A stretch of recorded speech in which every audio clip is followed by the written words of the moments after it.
សួស្តីបងប្អូនវិញ្ញាកិននិងប្រិមិត្តទាំងអស់គ្នានៃ Channel The Ideas Finance KH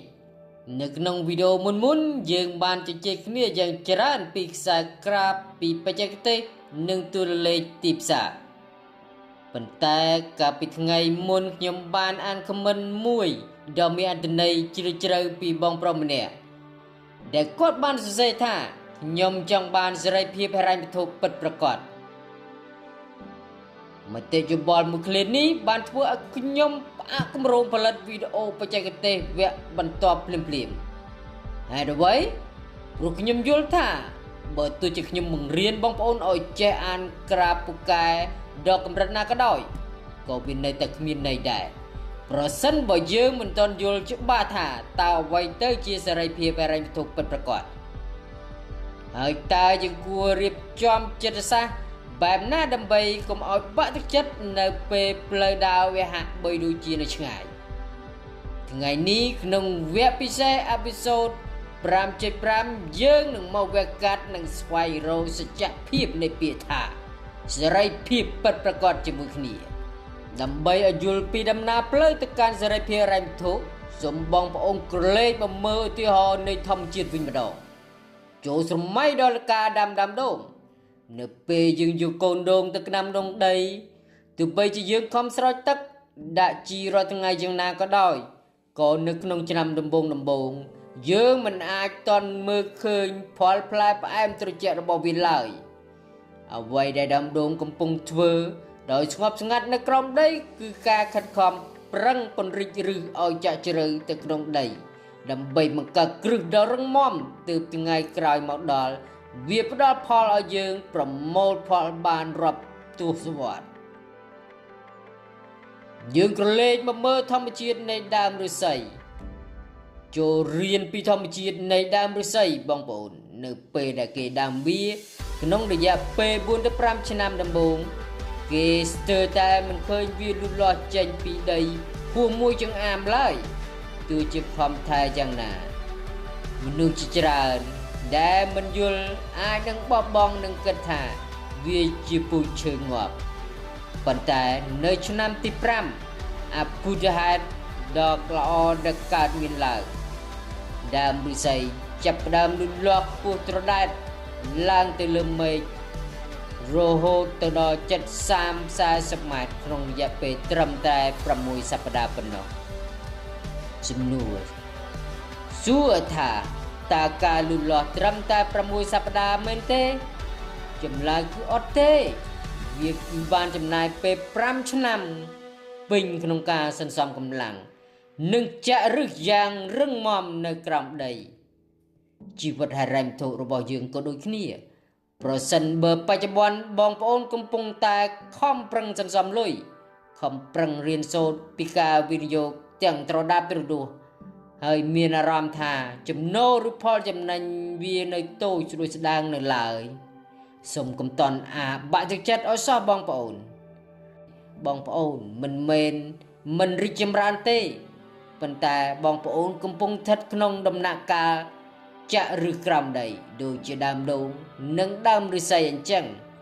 ឲ្យតែឫសយើងរឹងមាំថ្ងៃលូតផ្លាស់នឹងមកដល់ពិតប្រាកដបងប្អូនកំពុងតែស្ដាប់សេរីភាពហិរញ្ញវត្ថុពិតប្រាកដមិនមែនវាស់វែងទៅលើទំហំឡានទំនើបឬវិឡាស្កឹមស្កៃដែលបងប្អូនបង្អួតប្រាប់ពិភពលោកនោះទេប៉ុន្តែវាវាស់វែងទៅលើទំហំនៃជំរឹកនិងពេលវេលាដែលបងប្អូនមាននៅក្នុងដៃវាគឺជាស្ថានភាពដែលយើងមានសិទ្ធិពេញលេញក្នុងការរចនាជីវិតខ្លួនដោយមិនត្រូវបានបង្ខំដោយសម្ពាធលុយកាក់ខ្ញុំមានសសរទ្រង់3ដើម្បីបង្ហាញបងប្អូនពីសេរីភាពហិរញ្ញវត្ថុពិតប្រាកដសសរទី1ការភ្ញាក់រលឹកដឹងខ្លួនជប់ដើរតាមចរន្តសង្គមដែលដាស់តឿនឲ្យយើងចំណាយខ្ជិលខ្ជាយដឹងពីចំណូលចំណាយពិតប្រាកដនិងកាត់ផ្ដាច់បំណុលអាក្រក់ដែលជាក្រញ៉ាំដែលចងជើងយើងចោលសសរទី2ការកសាងរបងការពារ Financial Security ត្រូវបង្កើតកញ្ចប់លុយបំរុងគ្រាសន្នឲ្យបានរឹងមាំដូចជាឫសដូងឬឫស្សីដែលចាក់គ្រឹះអញ្ចឹងទោះបីជីវិតជួបព្យុះភ្លៀងជួបវិបត្តិសេដ្ឋកិច្ចឬបាត់បង់ការងារក៏យើងនៅតែមានរបងការពារមិនឲ្យដួលរលំដែរសសរទី3ការបណ្ដុះដើមទុននេះជាមូលហេតុដែលយើងរៀនពី Trading Guide គឺការយល់លុយដែលសន្សំបានមកវិនិយោគក្នុងទ្រព្យសម្បត្តិល្អៗឬពីហ៊ុនក្រុមហ៊ុនដែលមានគ្រឹះរឹងមាំដើម្បីឲ្យលុយទាំងអស់នោះដុះស្លាបបង្កើតជាលំហូរសាច់ប្រាក់និងភាពលាភត្រឡប់មកបងប្អូនវិញនៅពេលលំហូរសាច់ប្រាក់ពីការវិនិយោគមានទំហំធំជាងការចំណាយប្រចាំខែថ្ងៃនោះហើយជាថ្ងៃដែលបងប្អូនដកសេរីភាពមកក្នុងដៃបានសម្រេចបងប្អូនកំពុងតែស្ដាប់វីដេអូនេះខ្ញុំផ្ញើជូនបងប្រុសដែលខមមិនក្នុងប្រអប់សាររបស់ខ្ញុំក៏ដូចជាបងប្អូនទស្សនិកជនទាំងអស់គ្នាដែលកំពុងតែស្ដាប់វីដេអូនេះដែរលើដើរទៅកាន់សេរីភាពរ៉ាំធុវាមិនមែនជាការរត់ប្រណាំងចម្ងាយខ្លីដែលដឹងឈ្នះចាញ់ក្នុងរយៈពេល1ខែឬ2ខែនោះទេប៉ុន្តែវាជាការរត់ម៉ារ៉េតុងជីវិតណាបងប្អូនដើមឈើធំតែងតែចាប់ផ្ដើមចេញពីក្របពូជទូចមួយជានិច្ច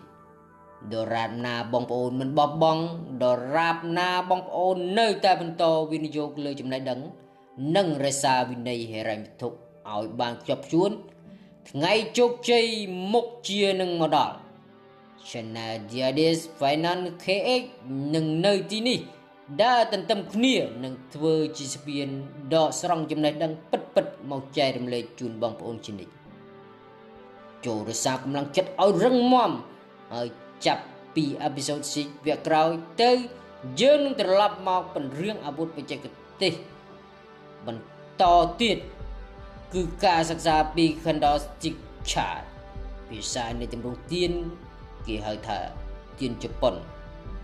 ដើម្បីមើលដឹងពីកម្លាំងធាតុពិតរបស់ទីផ្សារប្រសិនបើវីដេអូភាពពិសេសនេះបានផ្ដល់កម្លាំងចិត្តនិងដាស់ស្មារតីដល់បងប្អូនសូមកុំភ្លេចចុច like share និងបន្សល់ទុកនៅពាក្យស្លោកលើកទឹកចិត្តខ្លួនឯងនៅក្នុងប្រអប់ comment ខាងក្រោម